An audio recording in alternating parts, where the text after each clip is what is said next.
Shalom, kembali lagi di Klavos Malamoi. Saya akan membagi bagian kebenaran firman Tuhan bagi saudara. Namun sebelumnya, mari kita berdoa. Bapa, kami bersyukur atas segala kebaikan-Mu yang terus Kau nyatakan bagi kami.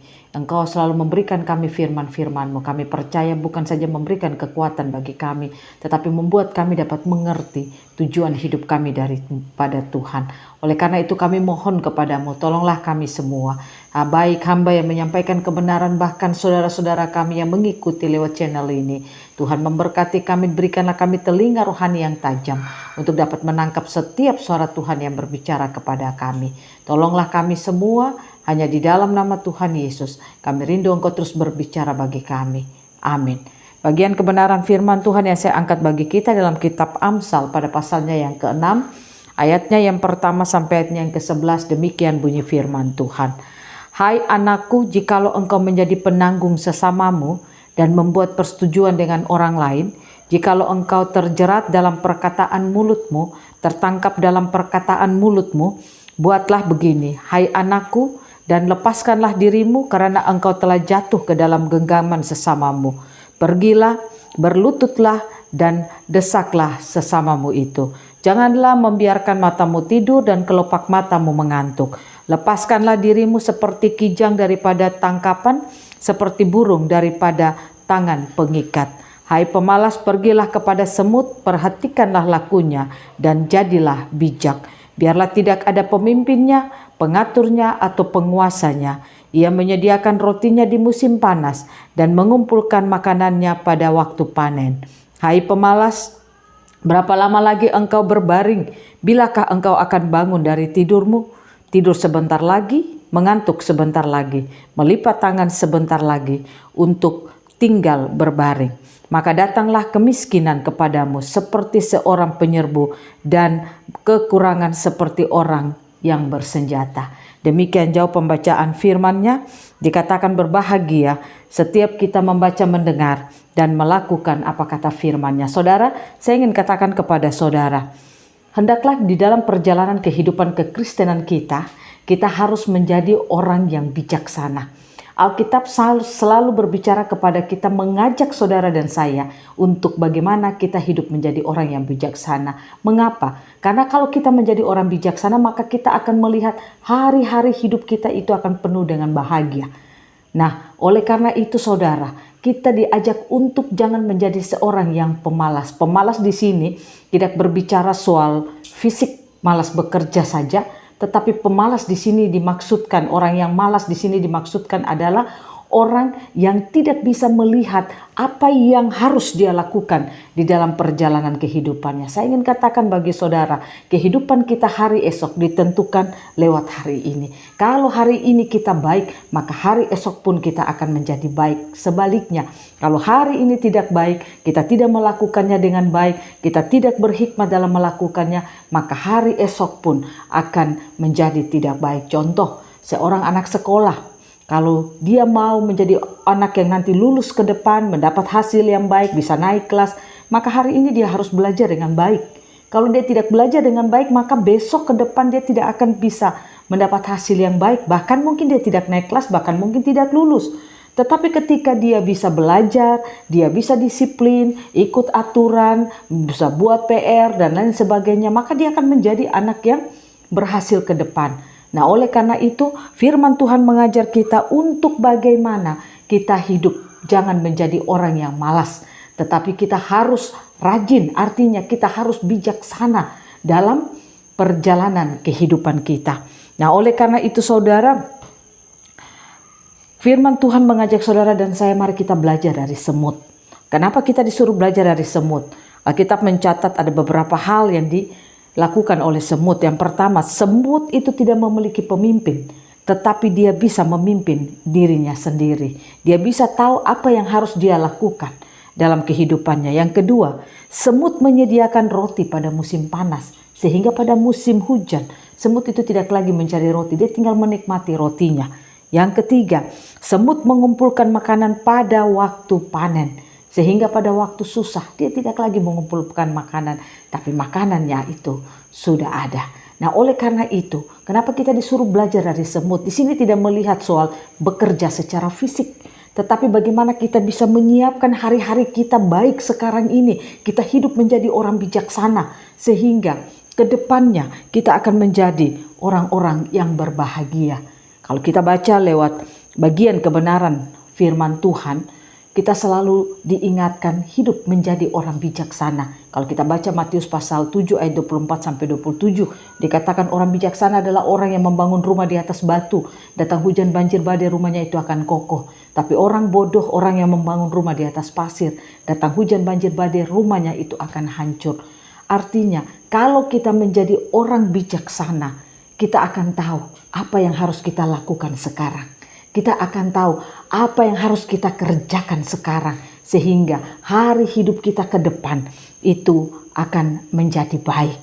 Nah saudara, saya katakan bagi saudara, perjalanan kehidupan kita ke depan bukan semakin mudah tapi semakin sulit. Mengapa?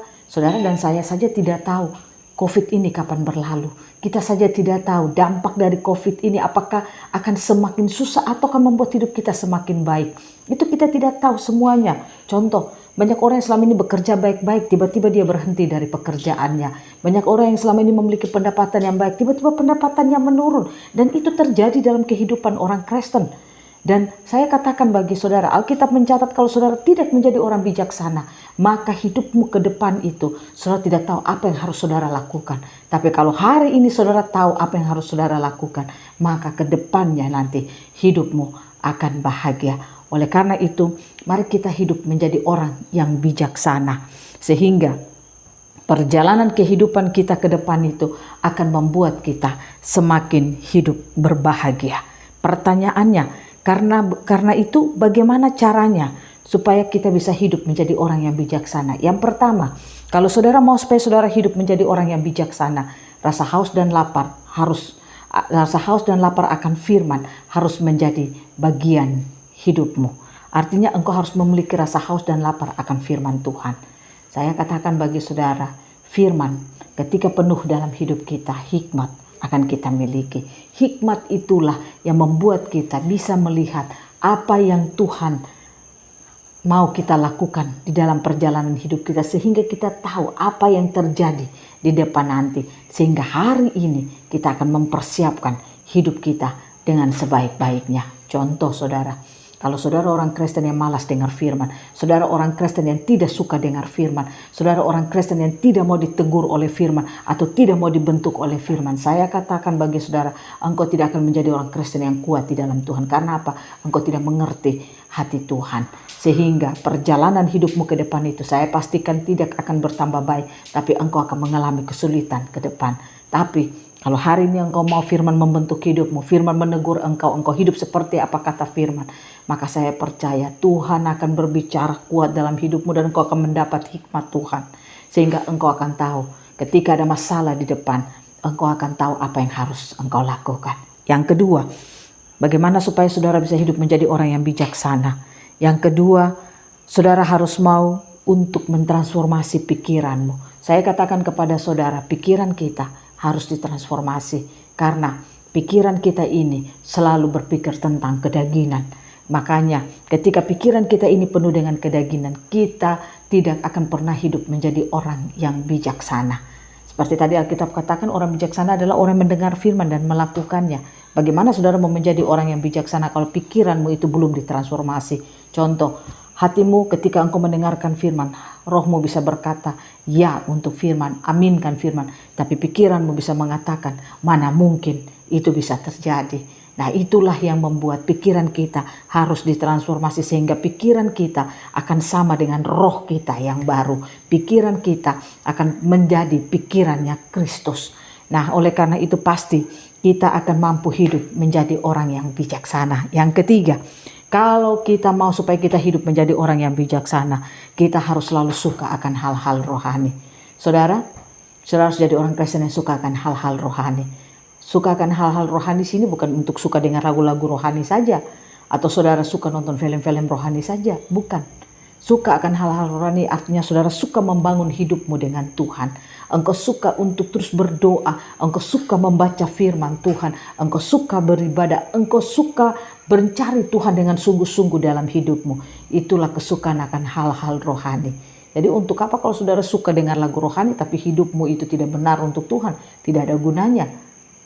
Untuk apa engkau dengar khotbah-khotbah banyak di YouTube tapi engkau tidak mau hidup seperti apa yang kau dengar? Tidak ada gunanya. Tetapi suka akan hal-hal rohani adalah kemauan hidupmu untuk terus dibentuk, ditegur, dinasehati oleh firman yang engkau dengar. Dan kesukaanmu akan hal-hal rohani itulah yang membuat engkau bisa hidup menjadi orang bijak.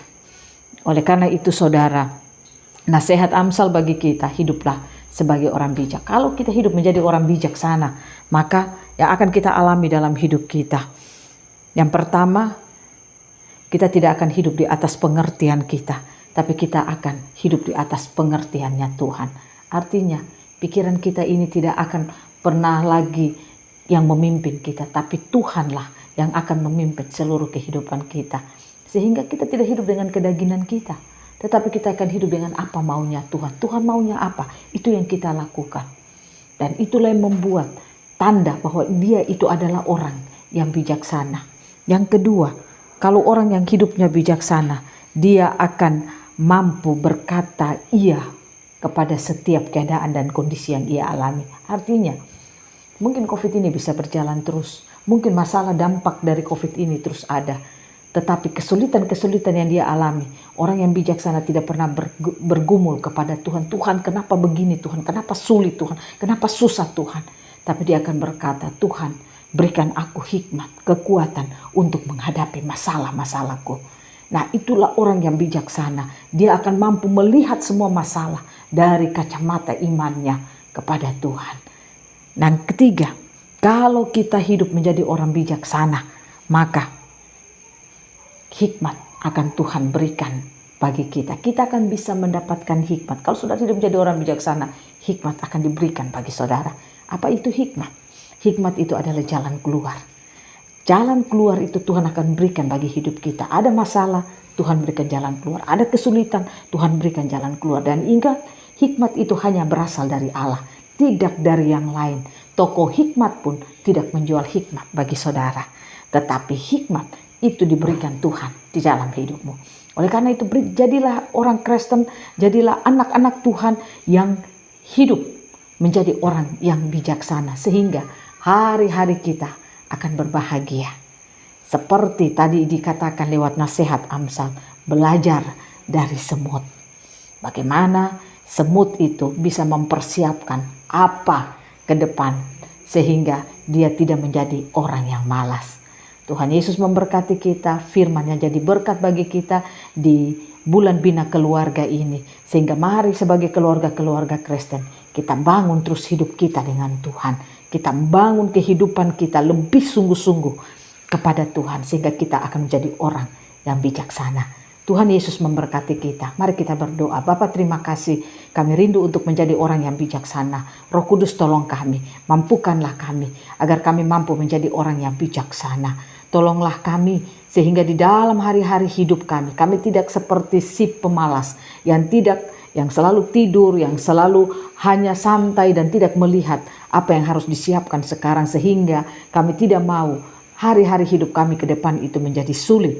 Tapi biarlah kami hidup menjadi orang yang bijaksana, supaya hari-hari hidup ke depan kami itu akan menjadi baik. Terima kasih banyak Bapak, terima kasih untuk firman-Mu. Hamba berdoa bagi semua keluarga, semua mereka yang terkonek dengan channel ini. Tuhan memberkati seluruh kehidupan mereka. Biarlah Tuhan berikan telinga rohani yang tajam untuk menangkap setiap kebenaran firman. Sehingga Klavos Malamoy ini akan memberkati setiap mereka yang mendengarkannya. Terima kasih banyak Bapak. Berkati kami semua dalam bulan bina keluarga. Hanya di dalam nama Tuhan Yesus kami berdoa dan mengucap syukur. Haleluya. Amin. Shalom. Tuhan memberkati.